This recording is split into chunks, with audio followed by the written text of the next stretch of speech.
While the industry's been agonising over the challenges of zero emissions for some years, European manufacturer Airbus has been quietly coming up with answers. And this week, the company revealed 3 concepts for the world's first zero-emission commercial aircraft that could enter service by 2035. With a plan to decarbonise the entire aviation industry, Airbus is building its future plans with hydrogen as the driving force. Codenamed Zero-E, with the E standing for emissions, the 3 aircraft include the first, a 100-seater turboprop with a range of around 1,000 miles, aimed at the regional and domestic markets. The second is a narrow-body turbofan for 100 to 200 passengers with a transcontinental range of around 2,000 nautical miles. It could be powered by a modified gas turbine engine running on hydrogen rather than jet fuel, through combustion of course. The third option is the one getting the most attention, a blended wing body design. It also is like the capacity the same as the turbofan of up to 200 passengers. The wings merge with the main body of the aircraft with a range similar to that of the turbofan.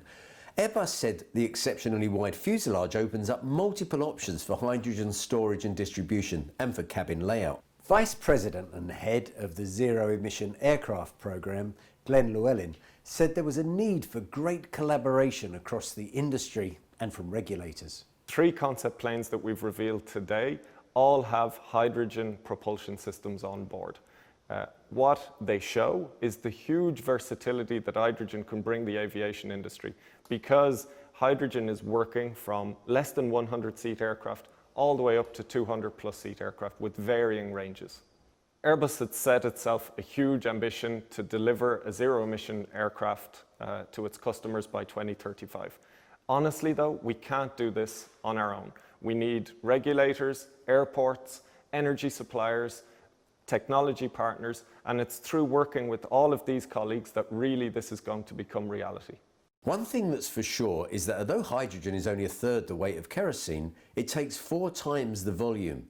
Initial plans, especially for the traditional-looking aircraft, will have a bulkhead at the end of the passenger cabin for the fuel storage. And if you look at the darker areas on the graphic, that's roughly where the fuel is stored. Of course, one issue that could affect public perception of the initiative is safety. But Airbus had an answer for that at the unveiling. Of course, hydrogen is safe in an aircraft. Hydrogen is one of the smallest molecules you can have. It is safe to breathe. It is safe as being all around us. There is obviously a question of safety behind hydrogen storage, but if I may, aerospace has developed kerosene as a fuel, which may have some burning characteristics, and we fly very safely with kerosene since, we've been flying for decades.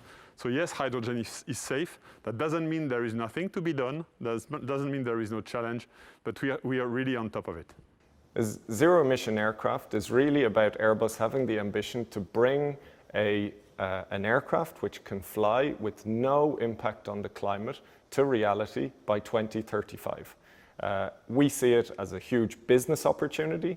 We see it as something that the airlines are asking from us. And on top, we see it as a moral obligation that we need to bring climate-neutral flying to society. This really is a game changer for the industry, and I guess the world. Airbus will not be hanging around.